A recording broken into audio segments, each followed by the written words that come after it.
introduce myself. Wewena Bojo, no jam Indigenous Gaye Maingan and Dodem, Lane Lenape Quay and Dell, Lenape a key in King and Donjaba, Negabe Mide Quay.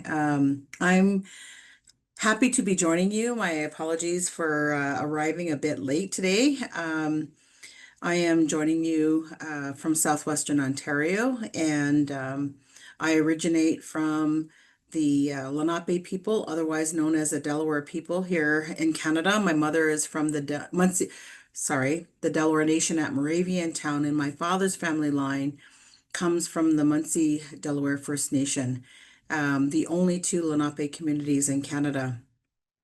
And I am the CEO of Thunderbird Partnership Foundation. I'm going to share a presentation with you to help me keep on track with what I'd like to share with you. And we can, or I can make sure that the presentation is available through our host to share with all of you who have registered for this webinar. And so don't feel like you have to rush to write things down or do screenshots to copy. You can actually have the full presentation. And so I was asked to talk with you today about Indigenous harm reduction. I also want to acknowledge from the chat, I see that you have joined from across this beautiful land that we know as Turtle Island. And so want to acknowledge the ancestry that you come from, the lineage that you have on the lands that you come from, the lands and the waters you come from, and thank and extend my gratitude that you've invested your time in today's presentation. So when Thunderbird Partnership Foundation is a national organization supporting First Nations mental wellness in Canada across First Nations communities. And so when we use the word community, we're thinking of those First Nations communities. And I'd like to ask this question, although you're not going to be able to answer me directly, but I want you to, I want to plant a seed with this question. And so that you can think about this as we move through the presentation. And the question is, how does your community perceive community wellness? We have lots and lots of conversations about all of the challenges, the deficits, the issues, the problems that we face. But rarely are we facilitating conversations about wellness. And so I want you to think about, how does your community perceive wellness? How do they describe it? How do they describe what it will look like as we move towards and invest in our wellness? So harm reduction is meant to facilitate wellness, but what does that mean? What's the pathway there? What does it include and reflect? And how do we know that we've achieved some type of change? And I think that one of the key factors that impacts our understanding of wellness is understanding trauma. And so these two concepts, trauma and wellness, they have an impact on harm reduction. And how we understand trauma, how we understand wellness will influence the policies that we create or support or criticize or develop to support how programs and services are designed and delivered for our communities. And when we are thinking from that lens of trauma that we want to pay attention to get to wellness, we have to think about what are the choices that our community has or doesn't have in achieving wellness. And are we using strength-based language? Because if we're only talking about the issues and problems, we are not talking about wellness. So what is the strength-based language that we are using, and hopefully consistently? So you think about harm reduction, then we're primarily talking about a population of people who use drugs and alcohol, and maybe have other chronic health conditions, the problem-based language. But what are the strengths of that population? What are the strengths of the community in relation to that population? So, strength based language will help lead us to an understanding of wellness. So, broadening our perspective beyond the problems, the issues, and the challenges to thinking about where are we going as First Nations people. Our history tells us the knowledge that we gain from our traditional teachings, our culture-based teachings, our sacred knowledge tells us that we can't just focus on the past. We have to have a vision for the future. And the only way to get there is strength-based language. Just so happens that our First Nations language, our original sound that was given to us by the Great Spirit, is a strength-based language. We don't have all of the terms that we do in English to talk about those problems, issues, and challenges. And and so, what is our strength-based language, and how do we employ that to help us move towards wellness? Not that we are ignoring the challenges, we are going to pay attention to trauma-based responses, those things that get in the way of employing harm reduction strategies. So, paying attention to trauma, knowing how to listen and recognize trauma, helps us to understand what are the barriers and challenges and facilitators and strengths that are going to move through harm reduction to facilitate community wellness. So we're looking at a whole picture, not just a single point in time, not just an input to address an issue, but a broader context. So overall, we're supporting change. We're aware of that history and that in that current context in our communities, but our vision is about supporting long-term sustainable change. And I'm suggesting that the way we think about things, the language we use to describe things, is a key facilitator of that change. So then I want you to think about, how do you describe trauma? What are the words that you use? And, we're more familiar with trauma now. We use the words of intergenerational trauma. So we understand that trauma lives across generations to the next generation to the next generation.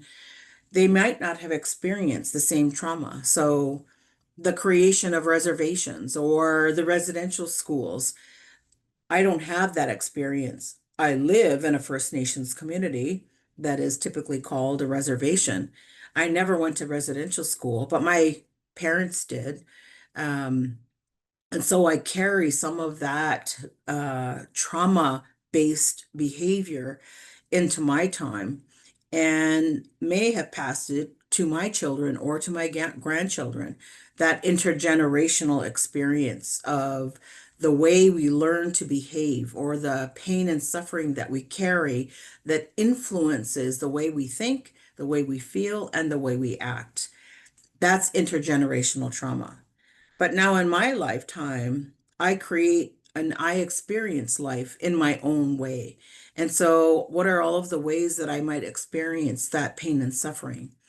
So, how do you describe trauma? How do you understand trauma and its impacts that is unique to an Indigenous population and different from what we might see in frameworks such as the Diagnostic and Statistical Manual that talks about post-traumatic stress or vicarious trauma, um, or complicated post-traumatic stress, or other descriptions of trauma.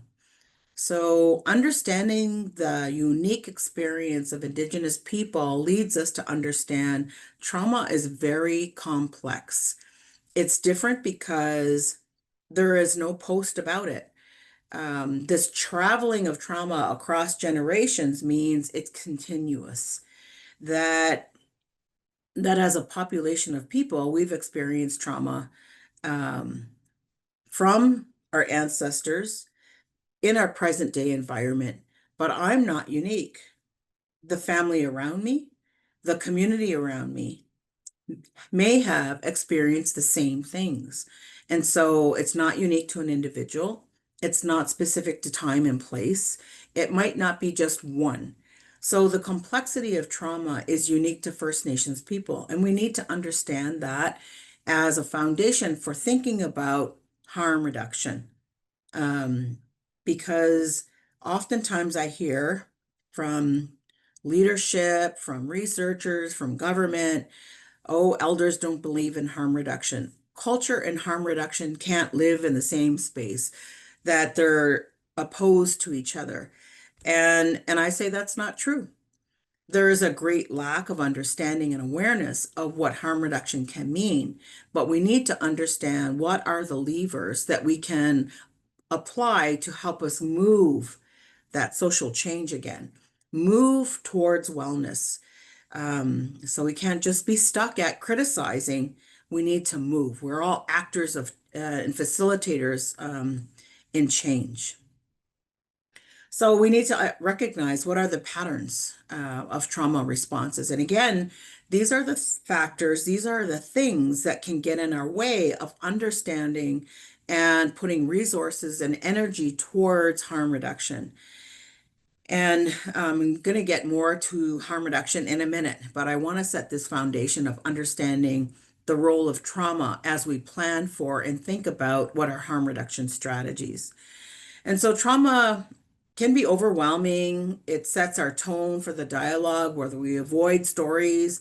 So, for example, communities don't necessarily want to talk about sexual abuse, but that might be the number one underlying root cause of substance use challenges in our communities. And so, if we use that terminology, we start to share one of those stories, and we can see sometimes an immediate response of folks in the room where they're like, "Oh, she's talking about that," and I have an emotional response. I feel unsafe, and I apologize if that's might be what you're feeling now.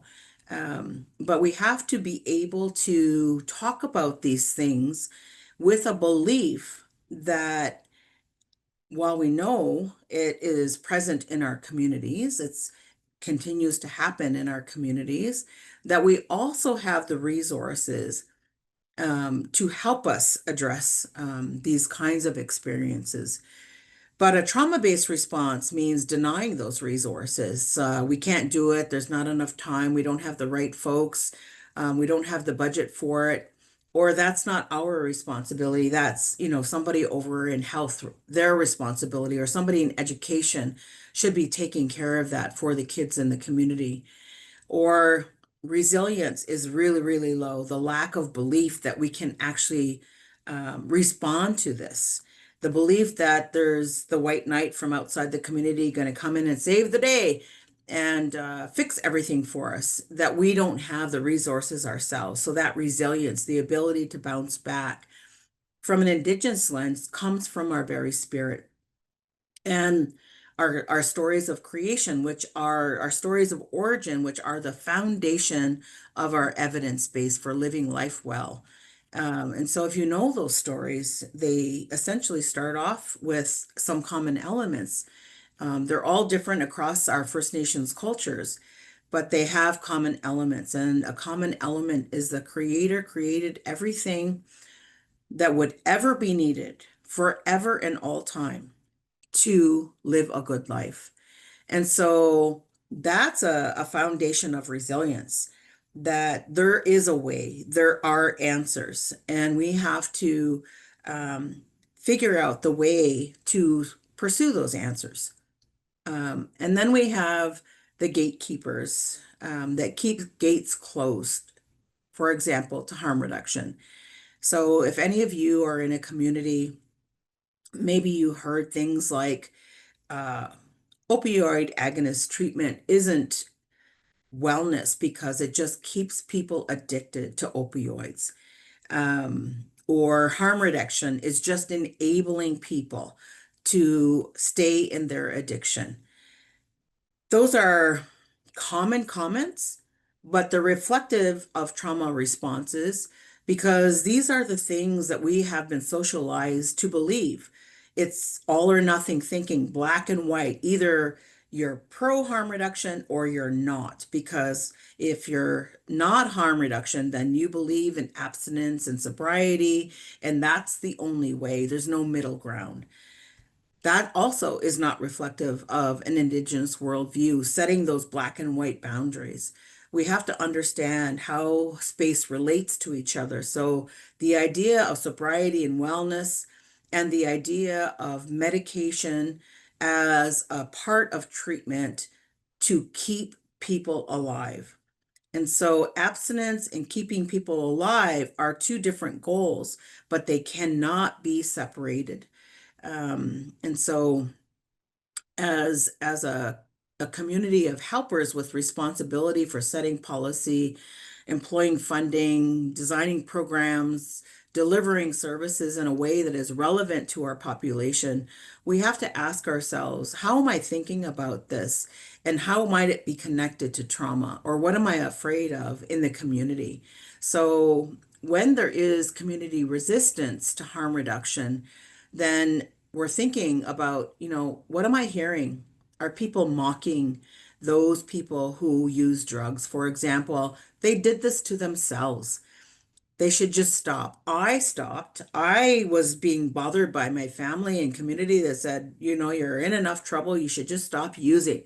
And so they're mocking people, or feeling defensive about one way or the other. Um, and so these kinds of responses are responses from that trauma environment that we have all lived in, that is caused by the poison of colonization that lives within each of us and in our communities.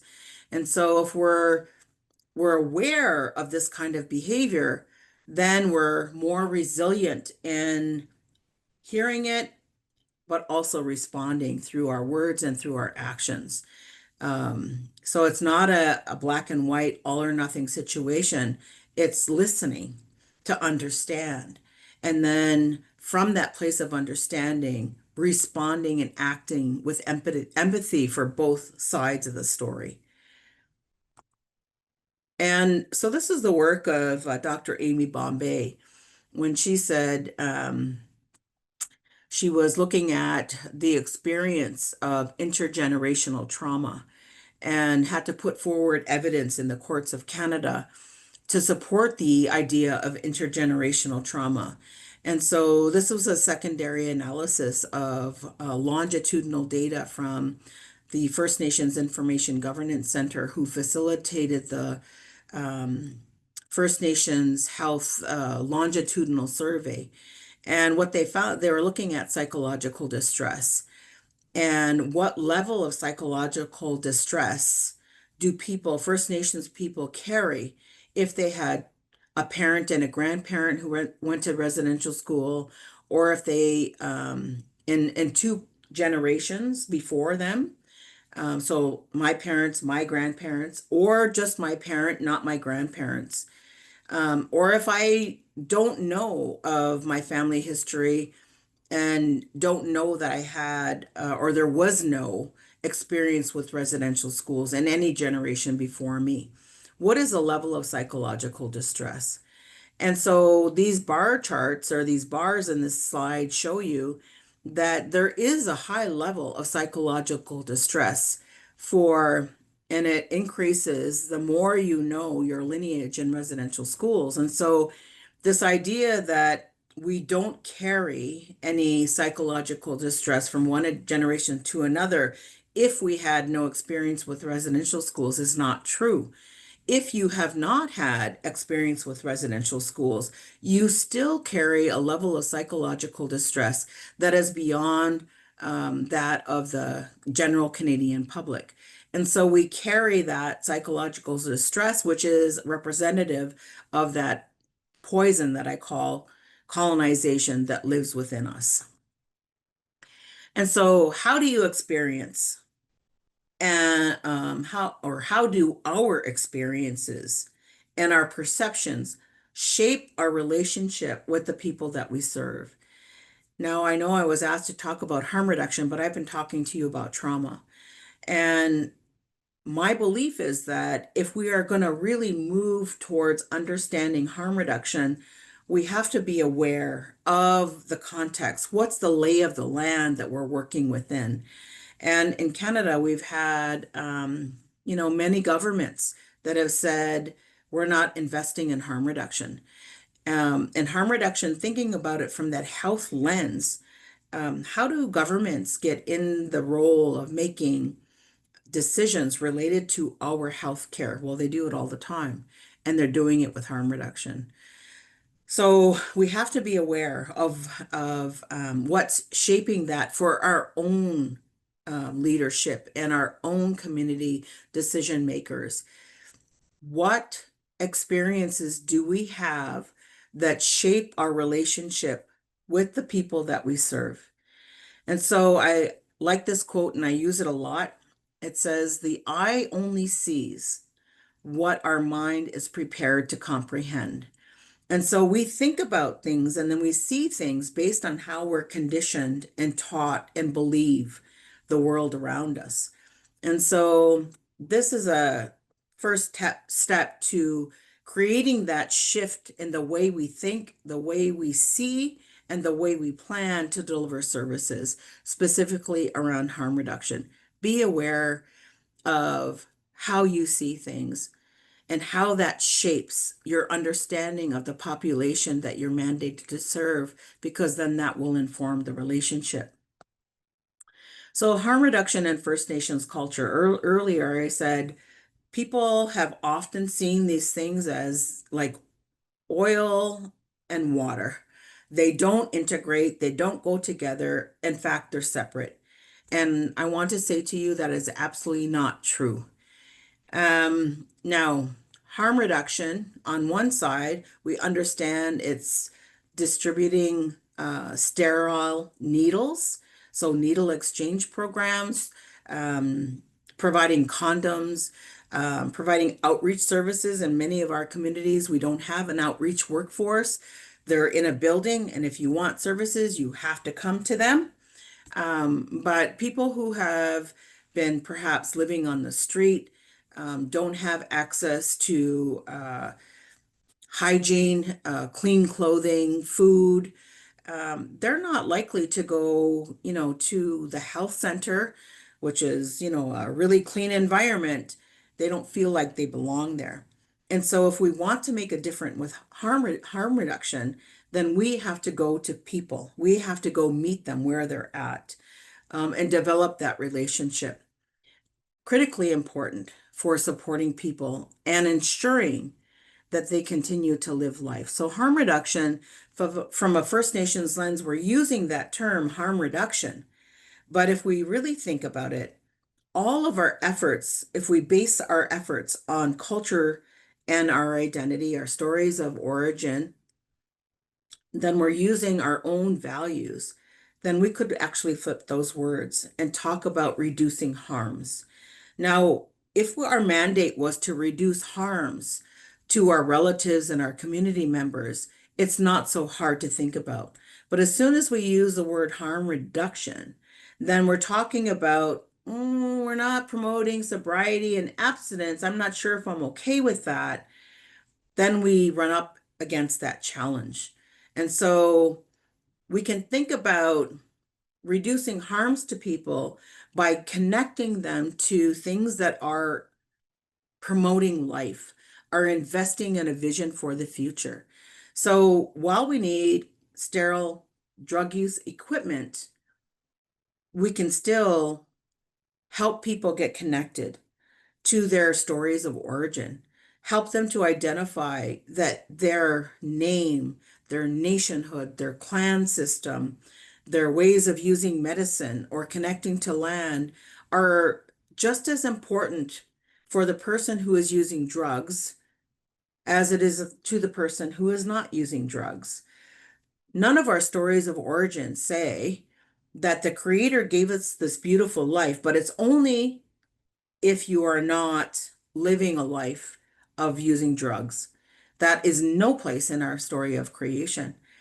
Our stories of creation say the great spirit, the creator gave to each one of us the sacred breath of life. Sacred breath of life meaning our spirit and our physical life. And that we together as people and our relatives in creation, the land, the animals, the birds, all beings of creation, that we need to have a relationship. And there are no conditions on that. It doesn't, our stories don't say only if you're living a good life or if you're behaving or if you're sober or if this and that. That is our foundation for all of us who are First Nations or Indigenous. And so storytelling, using our language, all of those are important for our wellness and reducing harms. Now, ceremony is a space where there's some challenge because if a person is using drugs and they're high on methamphetamine or crack cocaine or alcohol or opioids, you don't want to bring that person into a ceremony and disrupt the ceremony because everyone is going to have some level of discomfort with that. And you don't want to create that. But you also do not want to create discomfort for the person who is still using. And so their participation in ceremony has to be appropriate to the right time and place that is going to facilitate their participation. So if they're incoherent, what are they taking away from the ceremony? Now, I want to put a caveat on that statement because there are ceremonialists that do work with people who use drugs and support them in the withdrawal through ceremony. So, ceremony is medicine, where uh, in these practices, they're using medicine, their own traditional medicines, they're using pipe, they're using a drum, they're using language only, no English speaking in this environment, and they're supporting a person through what might be considered detoxification. But it's all ceremony based. It's all focused on engaging the spirit to support physical wellness and healing. That's unique, however. And the elders and knowledge keepers that facilitate that ceremony have a strong belief in the spirit to address any kind of sickness or healing that is needed. So, culture can live very well with opioid agonist therapy, making sure that people have clean, sterile drug use equipment, um, supporting them in housing and food security, out on the land, and most importantly, that we are facilitating um, the reduction of harms with compassion, with non-judgmental attitudes, with relationships, with inclusion, patience, care, positive communication, and meeting people where they are, and helping them to facilitate an attachment to wanting to live life. And so that middle piece at the bottom is so critical. It's in an opposition to the trauma that might be having a role or at play when we're talking about needle distribution and ceremony, or talking about developing racial relationships with people who use drugs and spending time with them because aren't they scary people? Shouldn't we be afraid of them? So those kinds of that kind of dialogue, and certainly there is the presence of psychosis and hallucinations that do risk safety, but by and large, we talk about that because we're not familiar, but we are. Those kinds of behaviors are present in alcohol use. Um, the only difference is that we can smell alcohol. We're very familiar with it because we've lived with alcohol in our families and communities for a long period of time. So we're familiar with patterns of behavior and we can predict when that's going to happen and we know strategies to avoid that. When people are using things like methamphetamine, we can't always smell it. We can't always tell just by looking at someone. They're not staggering in their behavior. It's not as visible. And so, because we're not able to see behavioral indications of the type of substance being used, we feel more vulnerable. And that creates fear. And so, how do you establish relationships with people that you're afraid of? And so, It means getting to know how these drugs work, how they can impact people, and then developing a relationship with people based on that knowledge so that you can go into the relationship building um, through activities, but in a safe way.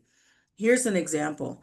A First Nations community decided individuals, not workforce, not leadership, anyone employed by the First Nation, but First Nations people said, we're going to use our culture to create awareness about the drugs that are being used in our community. Everybody's talking about people who use drugs as zombies. So let's talk about that. What does that mean? What they did was they went someplace central in the community where they were going to be highly visible. And they created a sacred fire, meaning it's a fire where they're going to put medicines, they're going to pray, no junk, no garbage. And so that's how they built the fire. And when people are driving by, they're like, hey, what's that fire over there? What are they doing over there? Curiosity led them to the community members to stop, ask questions. In response to the questions, they're providing information about, were you aware that there's lots of drug use? Do you see people, do you hear them being called zombies? Do you know what that's about? What do you think about that? What can we do? And so that conversation started. They had no long-term plan for this. But as they built up the conversation, the community responded with, do you need coffee? Do you need relief? Somebody else to come and look after the fire? Does someone always have to be here at the fire? Does everybody have to use these medicines to pray? Do you need shelter? Do you need more wood? And so little by little, the community responded with what they could offer. It led to the community um, inviting other communities. Now there's other communities around this one who are doing the same thing.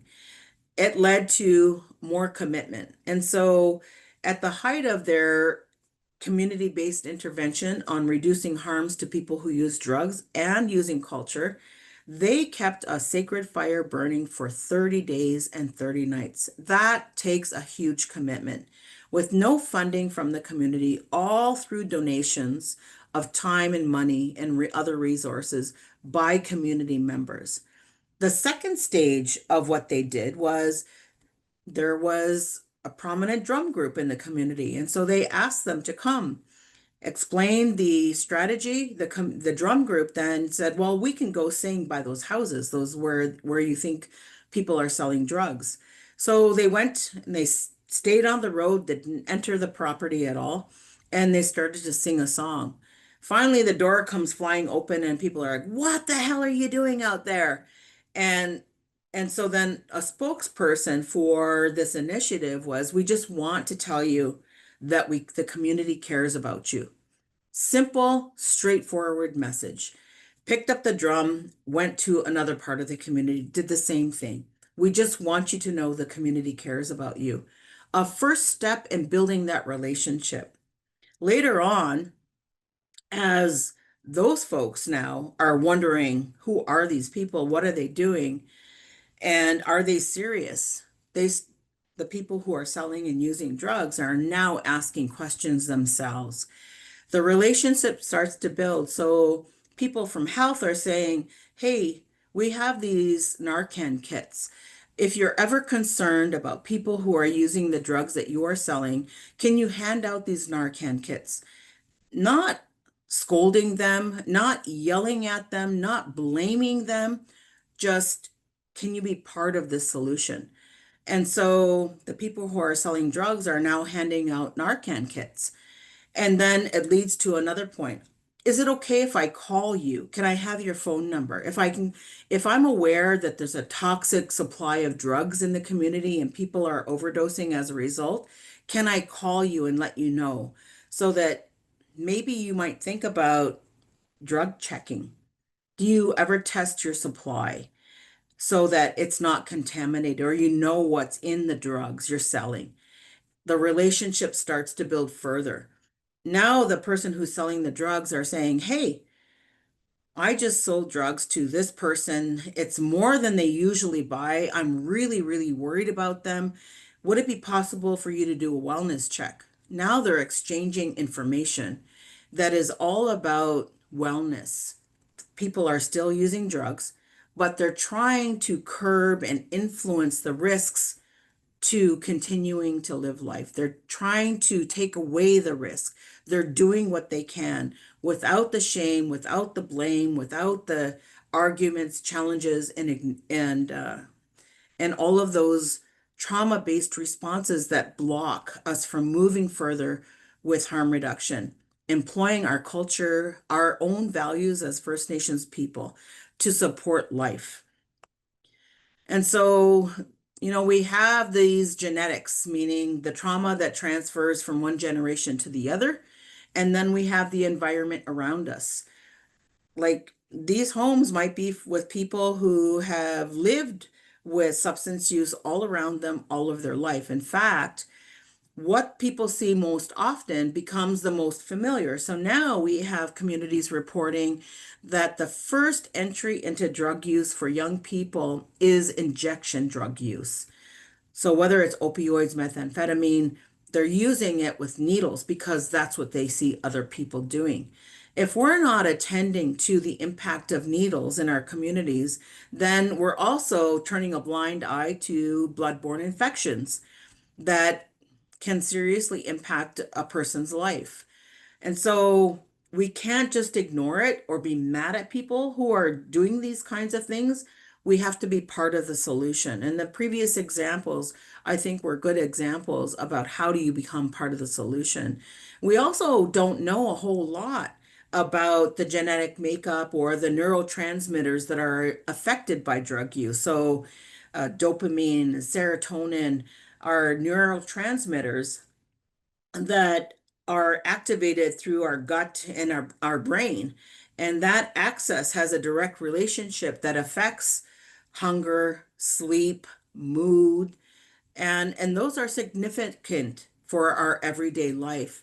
And so the drug will change the production of those neurotransmitters. And without the drug, we're then suffering without the production of natural production of those neurotransmitters, which enables the addiction. So when we say things like, I just made a decision one day to stop drinking, and I did. It was hard. I didn't like it. I lost a lot of friends, but I figured it out, and now I'm okay. Why can't they do it? Well, they can't do it because alcohol affected those neurotransmitters in a very different way than opioids, methamphetamine, benzodiazepines, all of those kinds of substances that are in our community today. And so we have to understand the internal working of our body, as the creator designed it, um, and have compassion for folks who are using drugs and may need some help in the withdrawals. So, environment, that's what epigenetics is. Our environment has an influence on how our physical body works.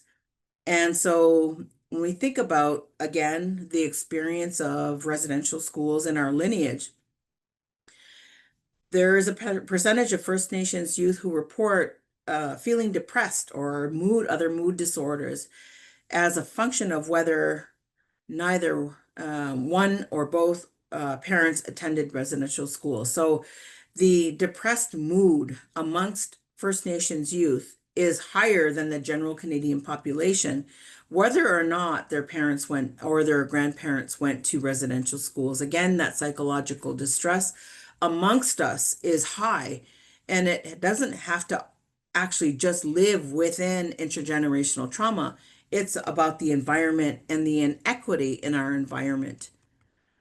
So when we conducted, and we are still doing this, we facilitate a opioid and methamphetamine survey to understand the impacts that drug use has for individuals, families, and communities. And one of the highest reasons people report using opioids in a harmful way is they're having a rough time in life or they need more pain relief. And it might not be just physical pain relief, it could be psychological pain.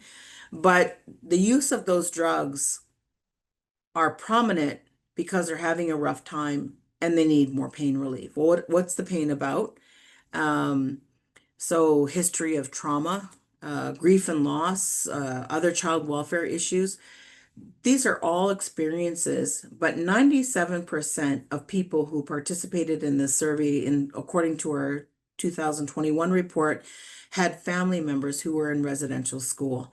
And so, again, that experience of intergenerational trauma, but they also carry upsetting memories and accumulate additional traumas on top of that. And so when our community attempts to respond, we're responding to the loudest voice. And oftentimes it's the angry community member that says, my child, my grandchild died as a result of the drugs they bought from those people. And I want you, Chief and Council, to kick them out of our community and put a ban on these drugs being in our community. So that's the advocacy voice. And then the grandmothers and the parents and relatives of the family that is selling drugs say, wait, these people have my kids, my grandchildren have also suffered. And if you kick them out of the community, then I'm going to be at a loss and I'm going to suffer. And so Chief and Council, someplace in the middle, trying to figure out what do I do? What do we do? Nobody is talking to the people who are using and selling drugs. And maybe we're going to go to the outside expert who we believe might have all of the answers. But rarely, under all of that pressure, is there space to bring everyone together from these different perspectives and to start a response or discussing a response that is based on compassion for all. So, what tools do we use to respond, and how effective are they, and what could be done differently? Think about that. When I asked you, how does your community describe wellness? Well, what do they do to facilitate wellness? And are those tools that you use to facilitate wellness, are they consistent? And are how do you know that they're effective? And what do you want to change? Well, policy has a lot to do with it, and these are a couple of slides that explain that. So, um, in rural Appalachian, in the southern states, the eastern southern states, they looked at a transition from first illicit drug use to first injection drug use. And they said that according to the policy at the time, which was abstinence, it's not okay to use, criminalize people for their use. That also the FDA approval of OxyContin continued to rise. It did not curb drug use whatsoever. It did not stop people from using injection drug use. In fact, there was a community in Eastern Ontario, in Eastern Canada, where they said to us, we heard about needles and using needles to get high using needles for their drug use about 10 years ago in the local town in the city, not too far away from us. But we thought that would never come to our community, so we didn't really pay attention. But now needles are everywhere in our community. I wish that we had paid attention to what was happening then. We might not be so bad off now. So, how we think about people who use drugs influences the policies that we set that will influence the whole community. So, when we have poor public policy, it does not erase the issue. In fact, the issue tends to get worse. And so this is an example of alcohol, where we have a strong belief as First Nations in abstinence from alcohol. And that's because we have a lot to celebrate. There are whole communities who have initiated community-wide events that have curbed the alcohol presence in their community and facilitated community wellness. Now, that took a lot of work. And sustaining that over generations is hard work. But when you do nothing, there's the effect that it's going to have. So when those alcohol studies were reviewed, in terms of what outcomes did they have in reducing the disease, the injury to the individual, family, and community, or crime, is what they were looking at. And so there's a disproportionate burden of alcohol harms that we suffer around the world that is based on the stressful experiences of discrimination, colonization, dispossession of our lands and our own systems of health and wellness. And as long as we continue to support that the expert is someplace else and not in our own knowledge and culture, we're going to continue to see the effects of poor policy. And so when we were in the process of working with First Nations across Canada to establish the Honoring Our Strengths, a renewed framework to address substance use amongst First Nations in Canada, some of the unique factors about this framework that are different than mainstream frameworks is that elders told us you have to be spirit centered. You have to attend to the spirit of the individual, the family, and community, and their spirit based relationship with the land and environment. And that, we released this framework in a conservative government, so we were not allowed to talk about harm reduction. And so we called it secondary risk reduction. We're just in the process as a national organization of updating this framework, so stay tuned for more to come on that. But this is a unique way of looking at things, and we are still promoting its use, but we are being updated with things like complex trauma, harm reduction, housing related to addiction, things like that, and the drug crisis. So harm reduction is. And I use this picture of my grandson. He was 3 years old and now he's 13. But he's always my vision for that drives me, motivates me to think of things differently. And so that's that you have to find your own motivation for that. Instead of just following the traditional way or the way that is common ways of talking about things, challenge yourself and each other in your community to think about things from a culture, from our own knowledge, or the ways that people used to be. What was different about that than what we are experiencing today? And one of the things that's prominent is we didn't just focus on individuals. Our conversation started with family and community and then went to individuals. In harm reduction, we have to focus on the individual who is using drugs, but we have to link it to family and community. We cannot leave out family community when it comes to our efforts to reduce the harms, and that we have to incorporate culture. We have to use our culture-based practices, but also think about how do we facilitate the use of culture in a way that is not violating the sacred or violating people's safety. And so we think about harm reduction or reducing harms as an outcome rather than an input for a single individual. And that reducing harms means promoting wellness. So if we're going to reduce harm, how are we going to do that while we support a vision for living life? That's a very different approach, because it uses a vision towards outcomes rather than an approach and input for substance use and addictions only. We've had lots of experience with addressing harms of colonization. We have to use that same kind of thinking as we apply harm reduction, that middle of the road. And don't worry about, whether people are going to make a commitment towards abstinence. Meet them where they're at. Build a relationship. You cannot build a relationship. You cannot help anyone if they die tomorrow from drug poisoning. So use the time that you have to make a difference. Just having people feel welcome and safe in any situation is harm reduction. Don't kick people out of spaces. There shouldn't be any barriers. If people are disruptive, we have to be kind and ask them what they need. People will tell us, and then you can go from there. If they're hungry, feed them. So meet needs in the moment. Ask people what they need. Help them to feel like they belong and that they are seen as human beings. There's too many limitations in programs and services so that people can't get their needs met, and too many hierarchies of needs. We have to get away from those measuring sticks and just be in the moment.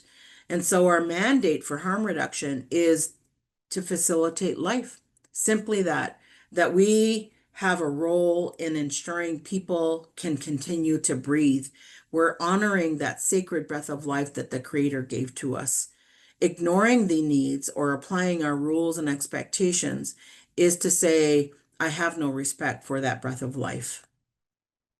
So move from the input to the outcome. What are you working towards? It's not just a strategy or a program or an input for an individual.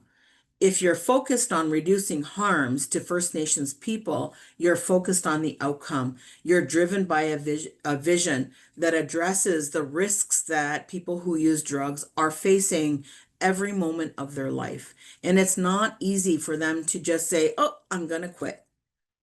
Yep, you're right, parent, whoever. I've lost everything, and the only way forward, I've hit my rock bottom, I'm going to decide to quit. People want to quit, and they'll say, I wish my life was not like this. But if they don't have access to medication, if they don't have access to sterile equipment, if they don't have access to drug checking supplies, if they don't have access to people they can depend on to support them no matter what shape they're in, they're hard pressed to continue life. And then we as a whole have a responsibility in sharing the outcomes of that. So let's invest our responsibility in supporting people to continue to be able to breathe and live life. So moving from that independent individual perspective to collective, like the community, they started a fire, they sang to people, they prayed, they raised awareness. Now, how did that make a difference in community? Maybe they continued to experience overdose, but that experience came with a lot more awareness. And the awareness led to conversations with partners that could invest resources, that could supply the community with interventions that would reduce the harms. If you're not talking about it, there's nothing happening. So, you can ask, is it okay to use medication for chronic health like diabetes, but not for addictions? Because we still have a lot of our population that are there at that end of the spectrum. Or do we understand that addiction is a chronic health? And so we need medication for diabetes as well as our dependency on the different drugs that are available in our communities. Because those drugs are leading to death, they're leading to bloodborne infections, they're leading to the spread of those infections and diseases across populations. Other factors to be aware of that are impacting people who use drugs is food security. People who reported they are fairly often not able to buy food for the people that live in their household are 3 times more likely to use methamphetamine compared to those who were never had issues with accessing food. Now, food security and methamphetamine are not surprising. They go together because methamphetamine significantly impacts the production of serotonin, which is um, a neurotransmitter that is responsible for feeling awake or tired, feeling hungry or not hungry. And so people who are using methamphetamine often lose a lot of weight because they don't feel hungry. And isn't that convenient because I have no money to buy food anyways? And so the two have a relationship with each other. Using methamphetamine more prominently in the drug use pattern becomes more convenient for people who are living in poverty and have no income security. And people who have experienced homelessness, and this was specifically during COVID, were 2 times more likely to use methamphetamine. And so people who have no food, have no housing, and we just expect them to make a decision, I'm not going to use anymore, is not realistic. Um, it's like telling a person who has lung cancer from smoking all of their life, well, you should have stopped smoking. That's not useful. It's not caring. It's not compassionate. So there are other risk and protective factors, specifically to using opioids. If they and think about the community that you serve, what's the level of grief and loss that people in your community carry? Because if that grief and loss has no outlet, understanding, or support for wellness, then they're almost three times more likely to be using opioids. Almost three times more likely to be using opioids if they have unaddressed history of trauma. But the odds of not using opioids is less when they have positive role models and mentors. That's that relationship. So critically important, that relationship is a lifeline to continuing to live and desire to live life. 2.3 times greater for those who believe that their culture and identity matter.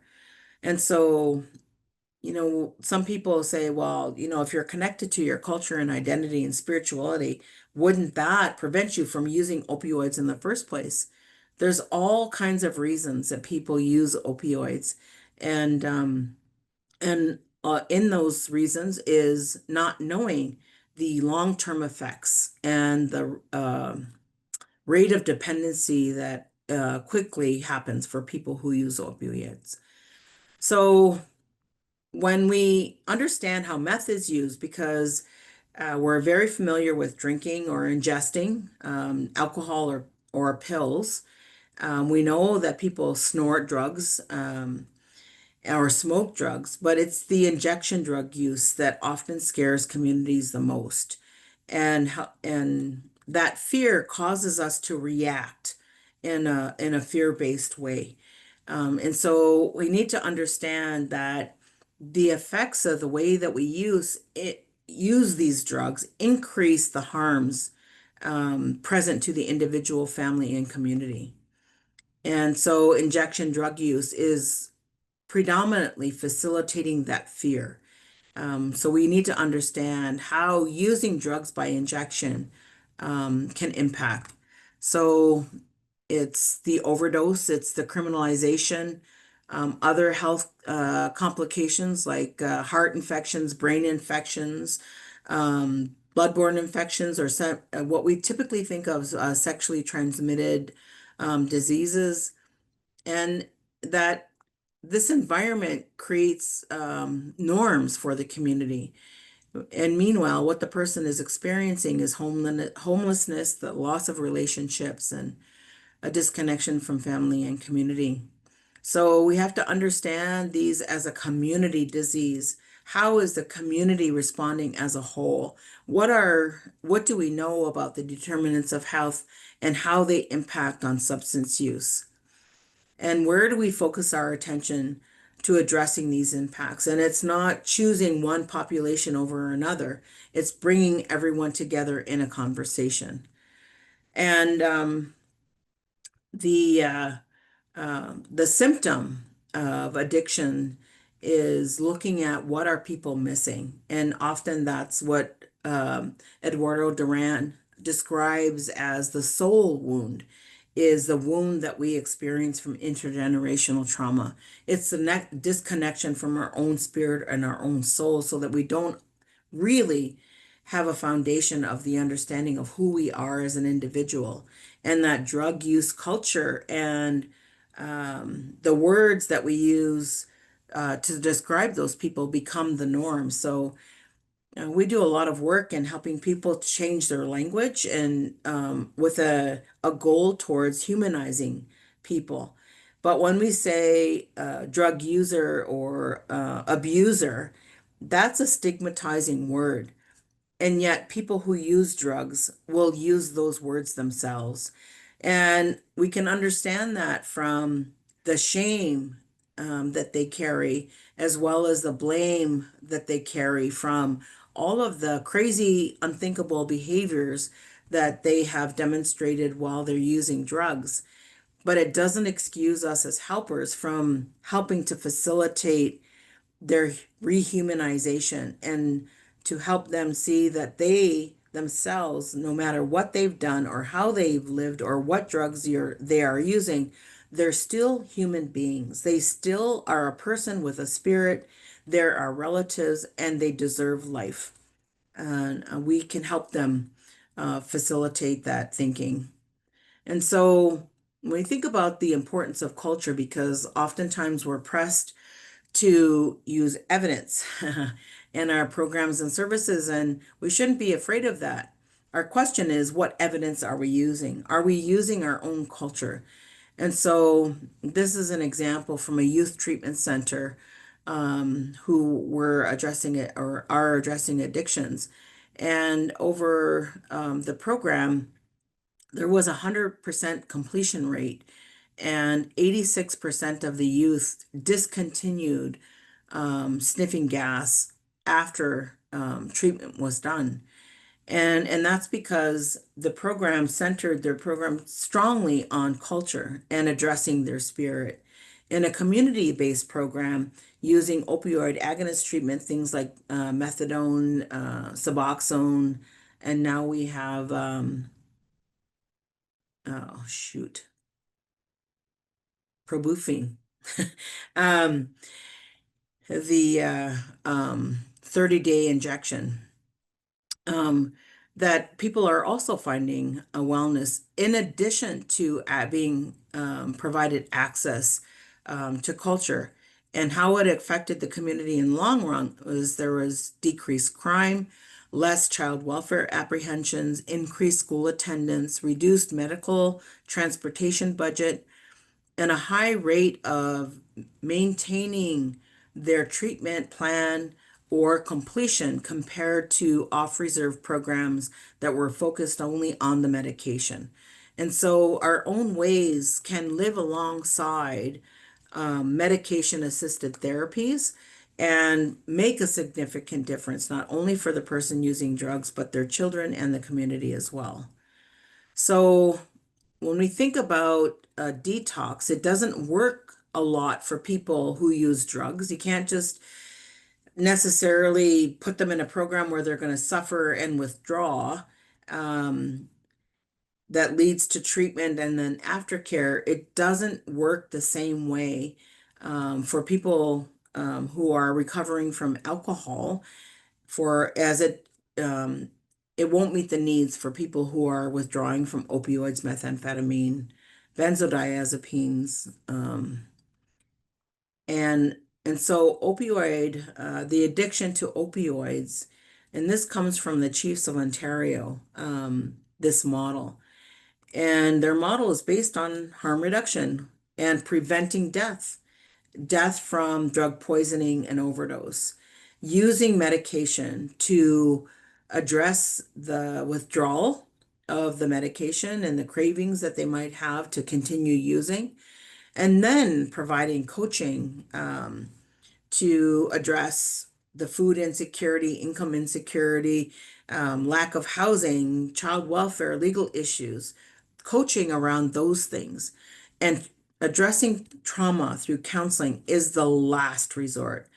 Whereas with alcohol, trauma counseling, addressing trauma and counseling was the first step. It was the first line of intervention. It's the last line of intervention when it comes to opioids or methamphetamine and other things. So that's critically important to understand. And that reflects an understanding of those neurotransmitters and the way our bodies work and respond to different kinds of substances. So, not starting from the emotional center first for opioids, benzodiazepines, methamphetamine, other stimulants. It's dealing with the physical body first and how it's functioning or not functioning. So, harm reduction services are things like being aware of high risk drug use. So, how are drugs being contaminated with xylazine or fentanyl, or the mixture of different kinds of drugs like opioids, benzodiazepines that will prolong the effects of opioids, keep people sleeping longer, also mixed with a stimulant because people believe that's going to prevent me from overdosing. Like, be aware of how people are using and what risks does it present. Like, if they're using drugs by injection, then you have to be worried about communicable diseases as well as bloodborne infections. and facilitate access to services that do not put up all of these requirements, like, in order to get services, you have to commit to abstinence. People are not going to come. The issues are still going to exist. People are going to continue to die. And so, like the needle exchange programs in Ontario, the government has gotten rid of supervised drug consumption sites. Um, and so how does that play a role in First Nations communities? First Nations communities also do not have consistent access to large volumes of Narcan and naloxone. So, what impact does that have on our communities? And how do we support drug checking? We don't have access to naloxone. We don't have access to drug checking supplies. But how do we advocate and support each other in making sure that we also have access to overdose prevention, as well as access to the medication and the prescribers and the pharmacy that will facilitate that kind of programming of reducing harms to our communities? First Nations and our First Nations opioid methamphetamine survey, they said we needed more of our own culture and ceremony, as well as so the things that were rated high, you can see from this graph, they are investing in the individual, but the family and the community as well. So again, the application of our own worldview and values. And finally, drawing on our story of creation, the creator, and it says in many of the stories, the creator imagined the most beautiful and perfect place where life would grow. And that place is a place of hope, belonging, meaning, and purpose. And so, how are we connecting and supporting and meeting people who use drugs where they are at to facilitate their vision of hope, that they need to also have hope for life? They need to know they belong, that their life still has meaning, and their life still has purpose. Um, and so and I think about the story of creation, that's our mandate, is that as a workforce supporting healing and wellness, how are we facilitating? What are we investing? What are we creating? What conversations are we having to support that most beautiful and perfect place that where life will grow? In a national research project across First Nations of Canada, we studied what are the common cultural based practices, because those are the things that create that perfect place where life will grow. And what we found is that ceremonies such as sweat lodge are most common, using our medicines for smudging or cleansing. Social, culture-based, family-based activities are the highest common cultural practices that First Nations are using to facilitate wellness. And they have a role in harm reduction as well. This is our Native Wellness Assessment that shows that when we connect people to land-based activities, that it increases a balance of that belonging and purpose. So knowing that they have a place of belonging, that they're related to beings in creation and land, facilitates a stronger sense of purpose, that attitude towards living life. And so these are the indicators that are measured by hope, belonging, meaning, and purpose. Connection to family and community, having relationship with creation in addition to people, supports an attitude towards living life, because I know I belong here. I'm not questioning that. And so that kind of an attitude. And purpose is understanding that I have a unique way of being and doing things that facilitate wholeness as a First Nations person. And that's okay. That's actually important. It's more than okay. It's necessary that I use my own culture and way of thinking to facilitate wellness. And so these two things are balancing each other. They're keeping people alive, people who use drugs alive. And so this is a tool that First Nations communities as well as treatment centers are using to measure the impact that culture makes in facilitating wellness. And so this is a lot of work. We can't do it by ourselves. We have to have partners, allies that make room and respect our Indigenous knowledge and culture. And so a community-based treatment model, which is also part of harm reduction, is changing the way we think about service delivery.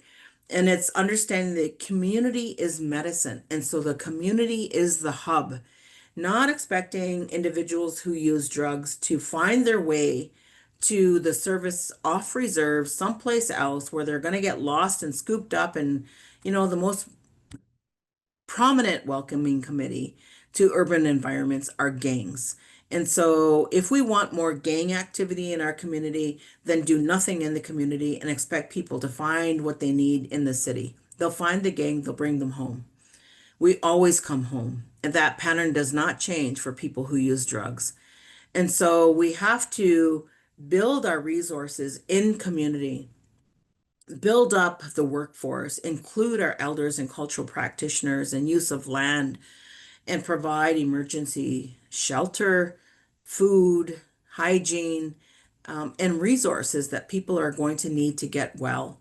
And that starts with how do we incorporate our access to land, the use of our own knowledge, educate prescribers like nurse practitioners and physicians that might be willing to travel to our communities to facilitate access to medication that will assist in their recovery or other harm reduction kinds of activities. We have to educate them about our community context and be clear about our expectations. It's okay to state these are our expectations. We are using culture, but you will respect that. Do not speak against it, for example. And then the other actors that could contribute to a community-based response. So those land-based programming resources. One they had cabins out on the land, and those cabins belonged to individual families and were there to support the community and the families in their hunting and trapping and fishing camps. But in the midst of a community crisis where 80% of the population had dependency on different types of drugs, including opioids and stimulants, the community had no more money to build emergency shelters. So they had a community conversation, and the community members who had those cabins said, you can use these cabins to house people who are engaging in a conversation towards their wellness. So they were able to house these people in the cabins. They were able to provide resources through the community workforce who went out to visit them and understand the dynamics of their life, their dependency on these different types of drugs, and then have a physician or nurse practitioner come into the community that would do the assessment and facilitate access to the medication that those individuals needed. And so they had land-based healing and wellness, including elders and cultural practitioners, an addictions counselor, as well as the prescriber. And that relationship worked well to facilitate community wellness. So, opioid agonist treatment as one strategy of medication assisted therapy leads to employment. In fact, one community, it wasn't just one community, it was a treatment center that had a relationship with 5 First Nations communities. And those communities had a relationship with 2 health authorities. So it was large enough geography to include 2 different health authorities. They also had access to a harm reduction network. And together, all of those actors and players instituted, created, developed a program that had elders and land-based services, the treatment center, the medication-assisted therapy, the harm reduction, and a plan for long-term wellness. And so one of the commitments that all of those folks invested in was if people maintained their wellness and they had goals and steps that they had to follow, it's called a matrix model. And when they achieved what their desires were for wellness, they were promised income through employment and housing. And so, if they progressed through the steps and the goals and achieved what they had desired, they had income and they had housing. And that set them up for, their employment and their overall wellness.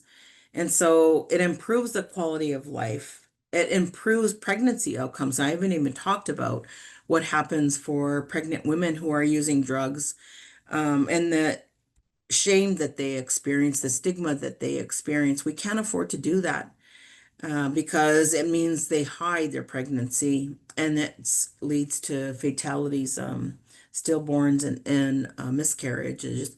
So we also want to prevent the spread of HIV, AIDS, HVC, TBs, and STDs, and brain infections, heart valve infections, and hospitalizations can all be affected through harm reduction strategies. And we have to remember culture is the foundation. Our language holds our worldview. Our culture-based practices and practitioners like elders and knowledge keepers, ceremonialists, are a critical part of the solution. And always our connection to land and the medicines that come from our mother, the earth, will make a significant difference in harm reduction. And so we have to increase our capacity around harm reduction, create the conversations, facilitate training, and take a look at what are we doing to reduce the harms, not only for people who are using drugs, but the family as well. And how do we, and what ways can we facilitate outreach to support people in engaging in their own recovery? And then our continued fight for access and distribution of naloxone, we have to be in that all together. Um, Thank you for participating. And I'm going to stop sharing. Um, Thank you so much, Carol. That was really a great presentation. It was very insightful. There was a lot of amazing points for people to take with them and really reflective as well. So thank you so much. I'm going to give the opportunity for folks to ask you any questions. So if anyone wants to insert any questions in the chat or Q&A box, or if you would want to speak, I can go ahead and do that. Just raise your hand.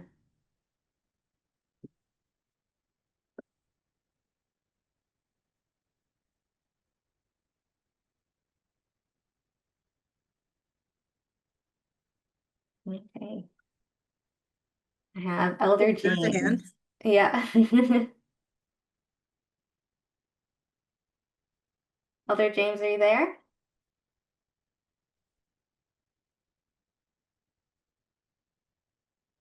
Okay. In the meantime, I'll also add in a Marine. Thank you. Can you hear me? Yeah, I can hear you. Wonderful. So I'm curious about the role of organizations. So working on a First Nation with an employer on a First Nation and having a drug testing policy. And how do we work well? It's bumpy. It's hard. It's been difficult to work with the community services. And I'm wondering, like, they do a good job, but the community reaction and the employee reaction to being tested is challenging. So I'm really interested to how do we help to um, educate and raise awareness and reduce the backlash against harm reduction and engaging with the community services, if that makes sense. So there's concerns about having to work with those people and the stigma around those who have the highest use and the most challenges with their substance use,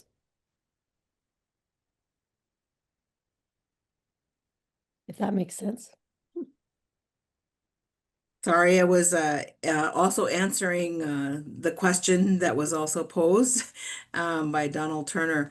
And I think just in a general way, when we talk about bringing in Indigenous knowledge and culture or addressing spaces where it's completely absent of, and where we have, opposition to bringing culture together with harm reduction strategies and approach, um, that we have to be patient with those conversations because a lot of times it comes with a lot of energy and conviction about one side or the other side. And, as a response to that, it can be frustrating. And instead, when we think about the opposite, the greater the opposition, we can understand the greater the fear.